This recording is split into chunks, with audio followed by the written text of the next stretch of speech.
All right, welcome to the Account Fleet Chat. Today we have Max Berry from Allegiance Flag Supply. How are you doing today, Max? Doing great, Brad. Thanks for having me. Yeah, I'm looking forward to chatting about this cool business that's headquartered here in Charleston, South Carolina. So there's not a ton of businesses here. I guess there's a lot of small businesses, but successful small businesses is always cool to connect. So excited to learn more. So maybe why don't you kind of tell us a little about Allegiance and kind of how long you guys been in business and the journey since 2018 to today? Yeah. So we started Allegiance. I started it with two partners, Wes and Katie Lyon, who are a married couple. We started it in 2018. It was a side business. We started in Wes and Katie's garage in West Ashley in Avondale. We all had other jobs at the time, and we just kind of cranked away at it for really the first couple of years. It was very quiet, a lot of crickets, not a lot of sales. And then around 2020, it really started to take off. We were able to all three go full time on Allegiance, and it's just kind of been growing like rapid fire ever since. And we've been lucky enough to continue to scale every year. Now we've got about 60, a little over 60 employees. We do all of our own manufacturing in-house. Obviously, we sell American flags as the main kind of core part of the business. And we've got a marketing team, and we've got an accounting team and a product dev team, and a lot of manufacturing and HR as well. And yeah, we're 6 years in. We just turned 6 years old the other day, which is wild to think about.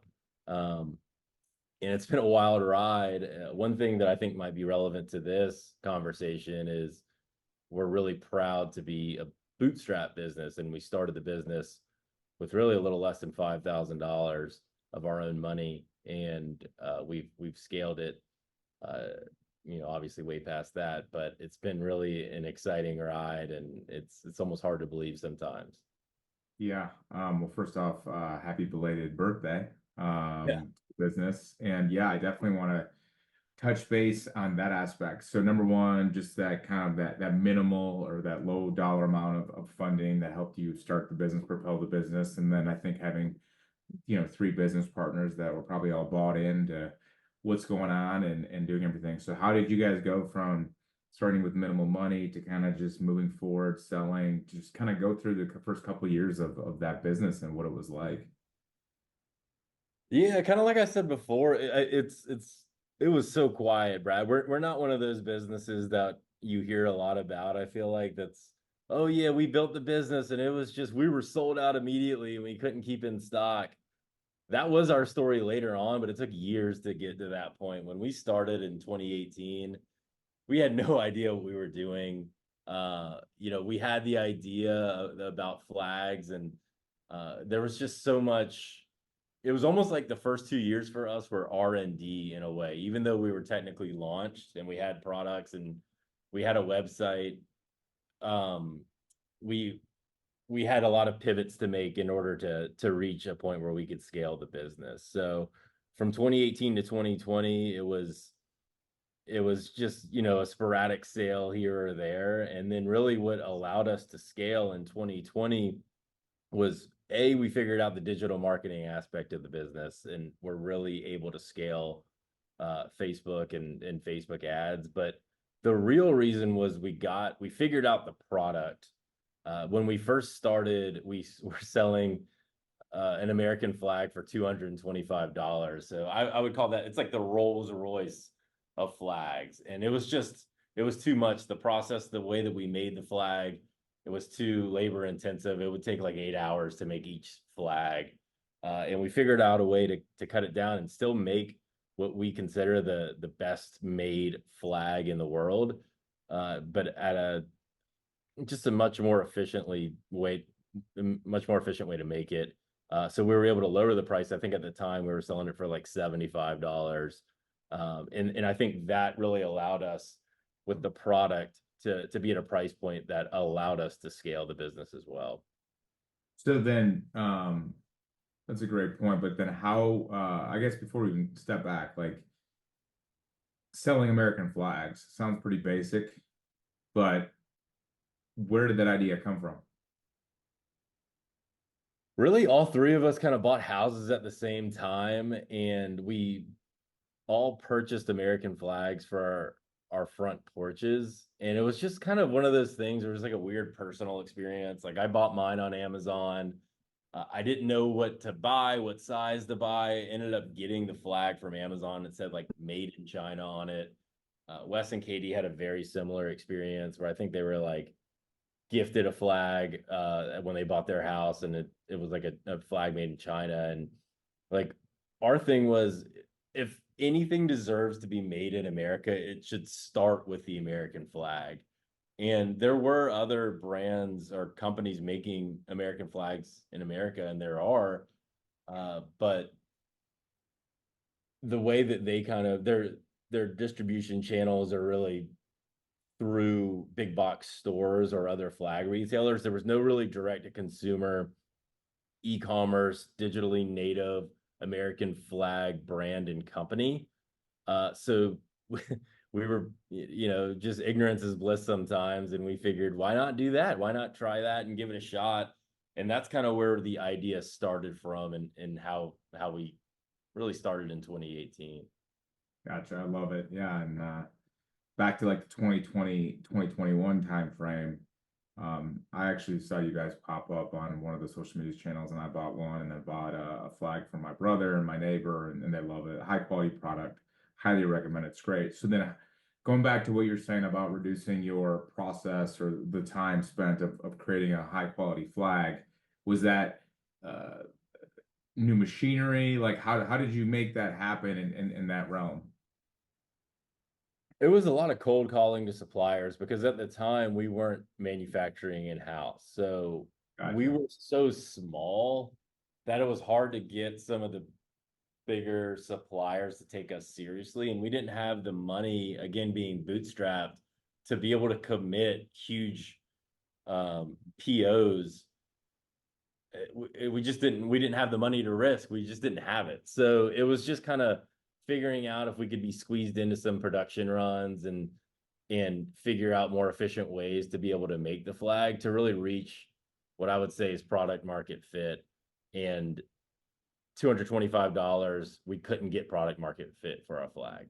$75, it's still by far the most expensive flag in the market, but it did allow us to reach that product market fit, which at the same time was when COVID was going on, and you had, if you remember, like a lot of the retail stores closing down.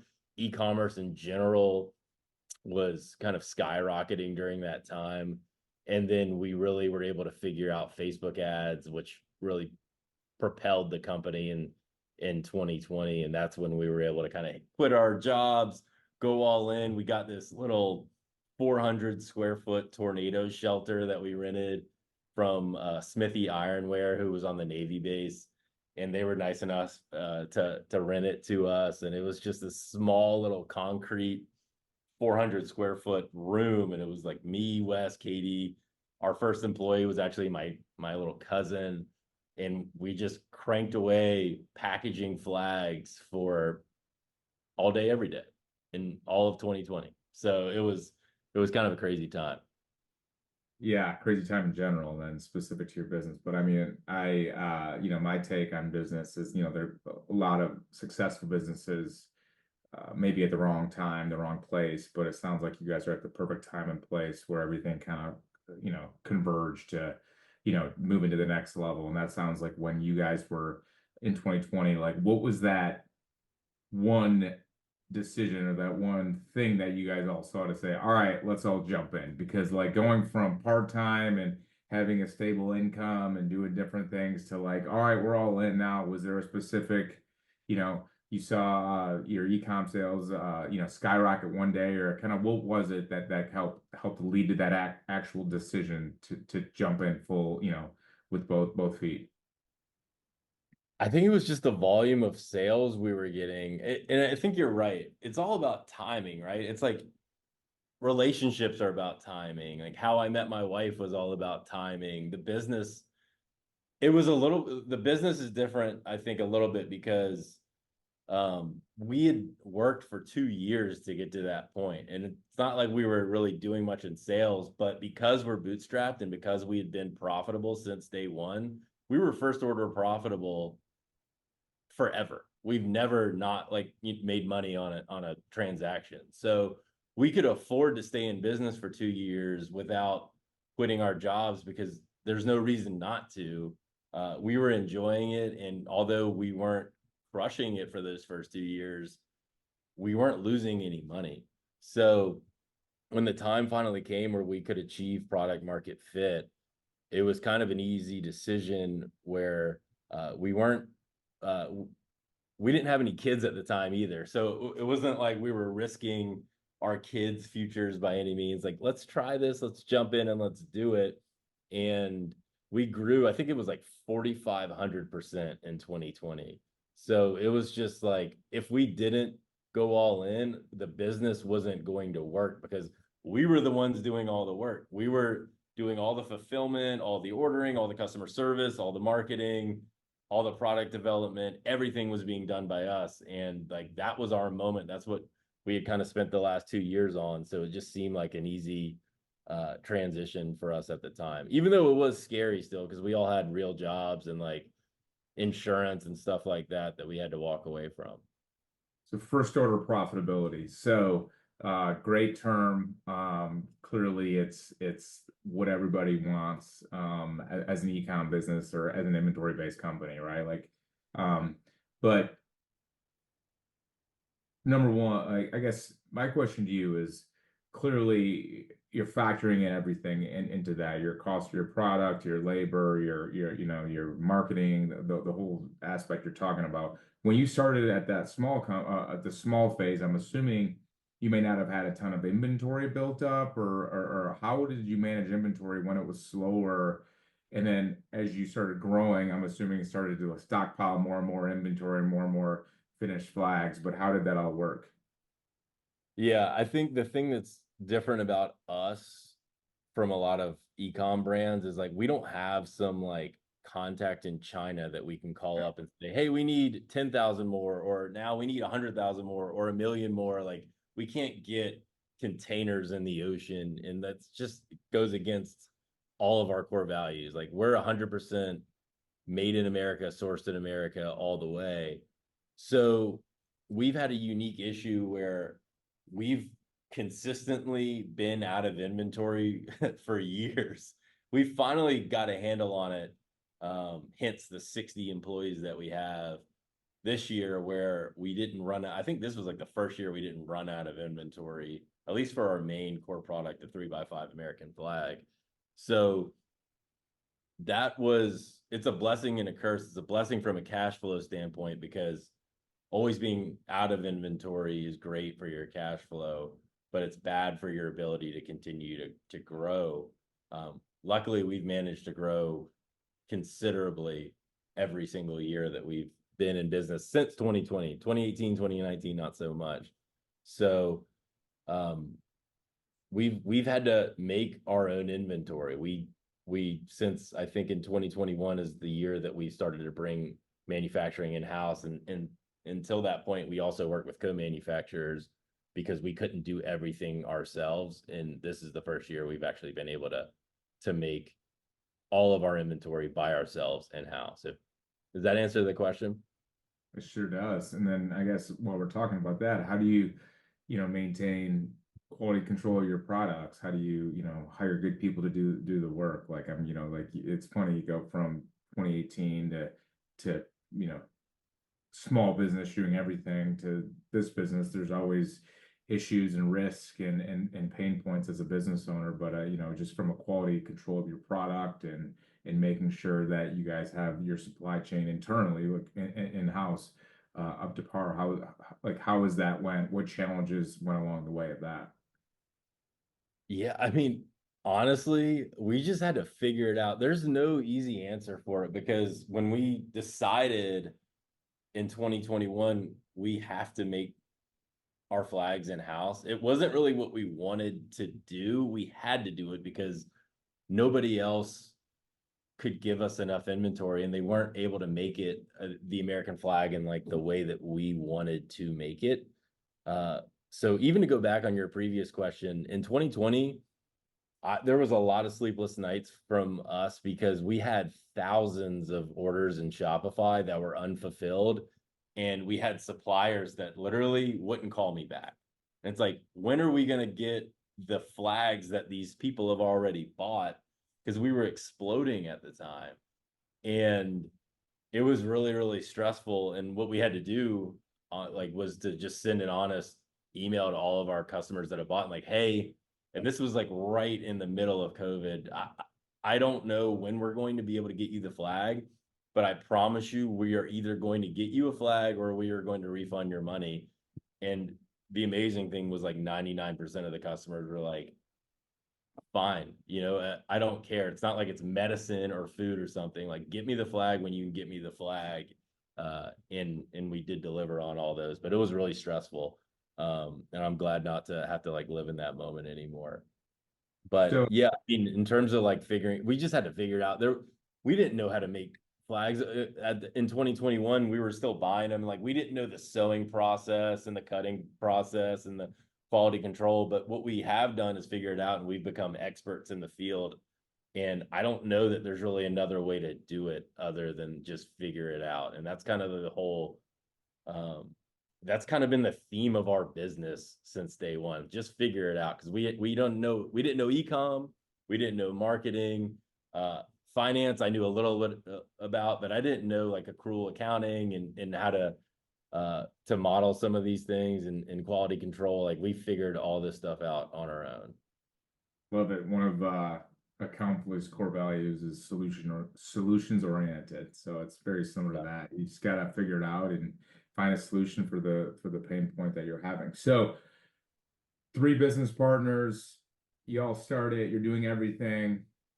Now you're 60 people, blowing up. Like, how have you all divided and conquered different functions and departments of the company, as well as how do you all keep focused just as business partners and making sure going from here to here that you're all still moving forward in the direction and, in terms of where you guys want to take this? Yeah, luckily, like, Wes, Katie, and I have just a unique, great relationship. I mean, they're married, so that already brings in a unique kind of factor to it. And they do a great job of kind of keeping work life and home life separate, I think, for their own sanity. But all three of us have really different strengths, which is really nice.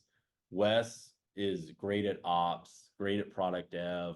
Really, he comes from a sales background. He's a relationships guy. I am definitely more of like the introverted numbers guy. And then Katie is very much like the brand tone. How do we look? How do we feel? So each of us could not do what each other person could.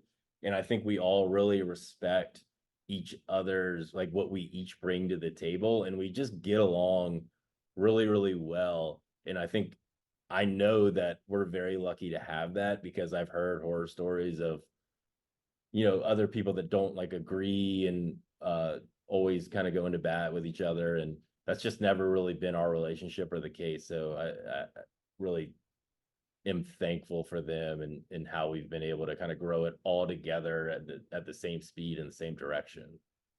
Yeah, no, it's definitely I guess I don't know if rare is the issue. Maybe, yeah, you won the lottery of business partners. It's just I think from the experience of at Accountfully, specifically with my wife and I own the company, but also seeing a bunch of other small businesses over time, it's making sure you have sufficient alignment of where you're at today and where you want to go. I think that's a big part of it. And as complexities and dynamics arise with business partners, specifically around families or different situations that hop up, a lot of times it kind of gets in front of the business, which is a lot of times very fair situations. But happy that it's all worked out for y'all, and that's super cool. So from just a day-to-day basis, you're an analytical brain. We're talking about accounting, finance, inventory. Kind of what are some of your kind of reports or KPIs that you look at throughout the week or, on a daily basis just to make sure everything's kind of moving forward in the direction you want? Yeah, we've got an incredibly well built out model that is day to day with it's probably got 50 different KPIs in it. And that rolls up to weekly, and that rolls up to monthly, and that rolls up to annually. So we've got our eyes on everything that happens in the business with this model. And really what we're looking at from a marketing standpoint is, obviously top line revenue, but then what are we spending on marketing, and what is our contribution margin, and what is our customer acquisition cost and our MER, and then ultimately what is our net profit, and we're able to track profit every single day, which is really nice, and we've built OpEx in there as well.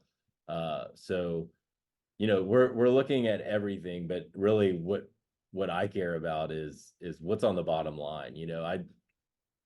The top line growth is fine, but we have that, but it's pointless if it's not growing on the bottom line. And as a bootstrap business, and that's all we really care about is how are we going to fund the growth of the business? It has to be from our own selves, and if you don't have that bottom line growth, then you're not going to be able to do that. So it's always been the most important thing for us. Yeah, I definitely feel like that was not the norm for the last kind of decade of especially kind of inventory-based companies and even tech, companies, especially in the world of Shark Tank and different things that have come up, to fruition in the last kind of 15 to 20 years, where everybody thinks top line, top line, top line, more money, top line, more money, top line. It's like, yeah, you can grow up to a $30 million company, but if literally every dollar you're making, you're losing money because you're spending X number of dollars on marketing and it doesn't matter. So Yeah. I think the bottom line is super key, clearly. And now from my purview, the last couple of years, with the economy and interest rates and kind of the capital markets kind of pausing a little bit, to help small businesses, it's refocused people to cash flow, profits, just the basic fundamentals of business, which we're talking about here. So it's a shift, but it's kind of nice of like, all right, let's get back to just making money and funding your business with the profits and the earnings of your company. Brad, I cringe, man. I cringe when I hear this stuff. Like, yeah, I watch Shark Tank and I see some of those founders talk about like, oh, we're not profitable, and here's why. And those are like things that make me cringe when people talk about raising money and like bragging about how much money they raised.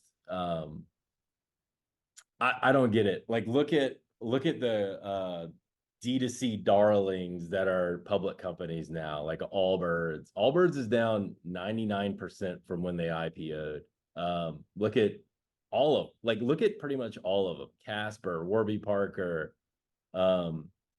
Figs, even Figs, who had like a pretty good business, like they're not profitable. They're losing money. What is the point of the business? Like if you're not making money, then why do you exist? And for these consumer brands to think that they're tech brands, because it is different for a tech brand, a SaaS company that can scale. You can't do that in inventory-based businesses. You always need to buy more inventory, and like that's the major difference. Not to mention that like the assumption that your customer acquisition cost is going to get lower as you continue to scale, that doesn't make any sense either. So when I see other brands that are maybe a little smaller or even bigger talking about they're not profitable and they need to raise money, especially as like a finance guy, that kind of stuff really just makes me cringe, because I know 99% of the time what the future holds for business like that. Yep, 100%. Are you guys, and what is your sales channel mix? Like how much percent is ecom? We're about 98% e-com, so we're very much direct to consumer.